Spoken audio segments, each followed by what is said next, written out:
Hello बच्चों, let's read this question. The question says in the formula x is equal to 3yz square x and z have dimensions of capacitance and magnetic induction. The dimensions of y in MKSQ system are. Option first M-3L-2T4Q4. Option second M1L2T8Q4. Option third M-2L-3T2Q4. Option fourth M-2L-2T1Q2.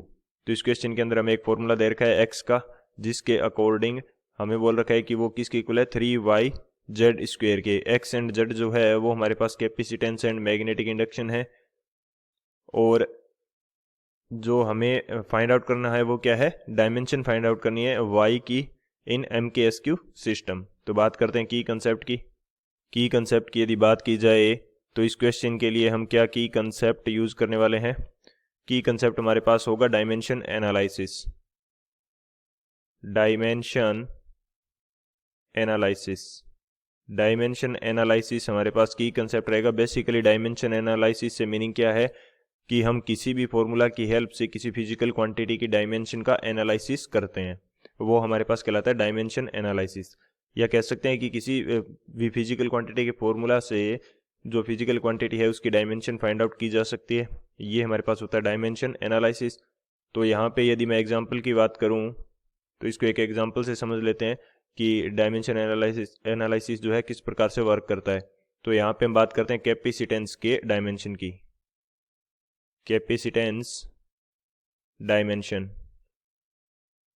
Capacitance dimension किस प्रकार से हम find out करेंगे. हमारे पास एक energy का formula होता है कैपेसिटेंस से रिलेटेड. वो हमारे पास क्या रहता है, हाफ CV स्क्वेयर. सी हमारे पास कैपेसिटेंस है, V हमारे पास क्या है, वोल्टेज है, या बोल सकते हैं कि पोटेंशियल है, पोटेंशियल अक्रॉस कैपेसिटेंस. तो ये हमारा एनर्जी का फॉर्मूला रहता है. अब यहाँ से यदि बात करें कि हमारे पास जो V है पोटेंशियल, ये क्या होता है, पोटेंशियल हमारे पास रहता है यूनिट चार्ज को किसी एक पॉइंट से दूसरे पॉइंट तक लाने में जो वर्क डन किया जाता है वो हमारे पास पोटेंशियल के इक्वल होता है. तो यहाँ से V की वैल्यू क्या हो सकती है, W/Q. और W हमारे पास एनर्जी की फॉर्म है, एनर्जी की फॉर्म है. यानी कि कोई भी वर्क डन यदि करेंगे तो जो वर्क डन है वो एनर्जी होता है बेसिकली. तो यहाँ पे मैं बात करूँ इस फॉर्मूला की, इस फॉर्मूला को थोड़ा सा मॉडिफाई कर लेते हैं. मॉडिफाई करेंगे तो ये हमारे पास एनर्जी है, हाफ C हमारे पास रहेगा. अब ये जो V है इसको मैं एनर्जी बाई Q लिख सकता हूँ, एनर्जी बाई Q, ताकि मैं एनर्जी से एनर्जी कैंसिल कर दूंगा, क्योंकि जो वर्क डन है वो भी हमारे पास एनर्जी की फॉर्म होती है. तो इसको मैं लिख लेता हूँ E/Q. एक बार के लिए मैं इसको E/Q लिखूंगा तो ये मेरे पास क्या हो जाएगा, E²/Q². तो यहाँ से 1E से 1E कैंसिल हो जाएगा. तो जो C है इसका फॉर्मूला हमारे पास क्या बन जाएगा, ये हमारे पास बन जाएगा 2Q²/E. 2Q²/E, ये हमारे पास इसका फॉर्मूला बन जाएगा. तो अब यहाँ पे मैं बात करता हूँ इसकी डायमेंशन की. तो अब जो कैपेसिटेंस की डायमेंशन है वो किस प्रकार से फाइंड आउट करेंगे, उसके लिए हमें एनर्जी की डायमेंशन चाहिए. एनर्जी की बात कर लो या वर्क डन W की बात कर लो, उसकी डायमेंशन हमें चाहिए. तो ये डायमेंशन हम किस प्रकार से फाइंड आउट करेंगे, फोर्स इनटू डिस्प्लेसमेंट. डिस्प्लेसमेंट को मैं D बोल देता हूँ. तो हमारे पास जो एनर्जी की डायमेंशन आएगी वो क्या आ जाएगी, फोर्स की डायमेंशन क्या होती है, फोर्स होता है मास इनटू एक्सीलरेशन. फोर्स होता है मास इनटू एक्सीलरेशन. तो ये हमारे पास आ जाएगा M1L2T-2. ये हमारे पास किसकी डायमेंशन आ जाएगी, एनर्जी की आ जाएगी, क्योंकि जैसे हम वैल्यू पुट करेंगे ए की डायमेंशन क्या होती है L1T-2, और जो हमारे पास D है इसकी डायमेंशन होगी L. तो ये वैल्यू कितनी आ जाएगी, M1L2T-2. तो यहाँ से कैपेसिटेंस की डायमेंशन कितनी आ जाएगी, 2 की कोई डायमेंशन नहीं होगी क्योंकि कांस्टेंट वैल्यू है. तो E की जब डायमेंशन को हम ऊपर लेके जाएंगे तो ये कितनी हो जाएगी, M-1L-2T2 और Q2. ये हमारे पास आ जाएगी dimension of capacitance by dimension analysis.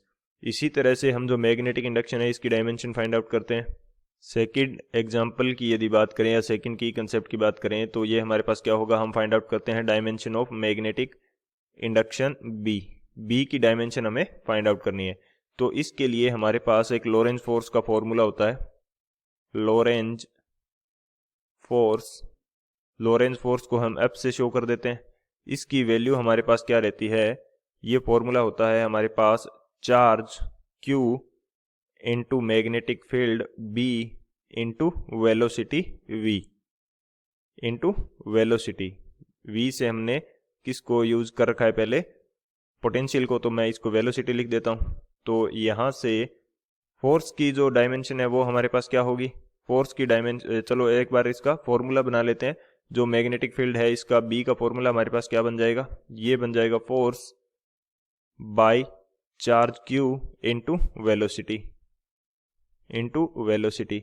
तो हमारे पास जो B की डायमेंशन है वो कितनी आ जाएगी, फोर्स की डायमेंशन हमारे पास क्या रहती है, ये हमारे पास रहती है M1 L1 T-2, क्योंकि M इंटू ए से हमने फर्स्ट की कंसेप्ट के अंदर इसकी फाइंड आउट कर ली।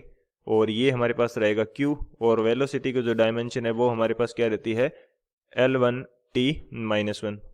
तो जब इसको सॉल्व करेंगे तो मैग्नेटिक इंडक्शन B की डायमेंशन हमारे पास कितनी आ जाएगी, ये हमारे पास आ जाएगी M1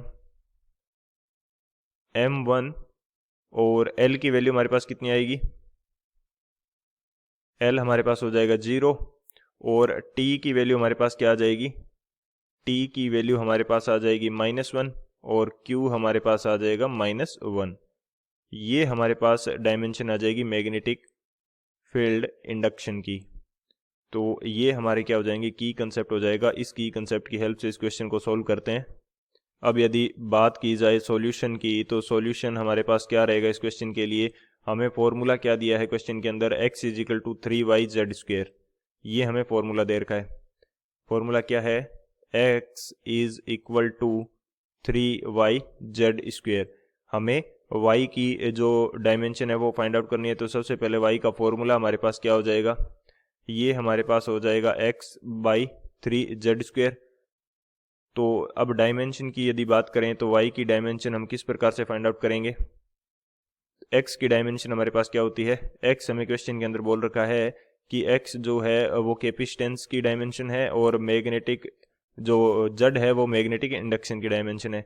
तो कैपेसिटेंस की डायमेंशन हमारे पास कितनी आ रही है, कैपेसिटेंस की डायमेंशन जो है वो हमारे पास है M-1 L-2 T2 Q2। ये वैल्यू कितनी है, M-1 L-2 T2 Q2। ये हमारे पास किसकी डायमेंशन है, कैपेसिटेंस की। 3 की हमारे पास कोई डायमेंशन नहीं होगी क्योंकि कांस्टेंट वैल्यू है। Z² Z की डायमेंशन हमने अभी फाइंड आउट करी है। Z हमारे पास क्या है, मैग्नेटिक फील्ड इंडक्शन।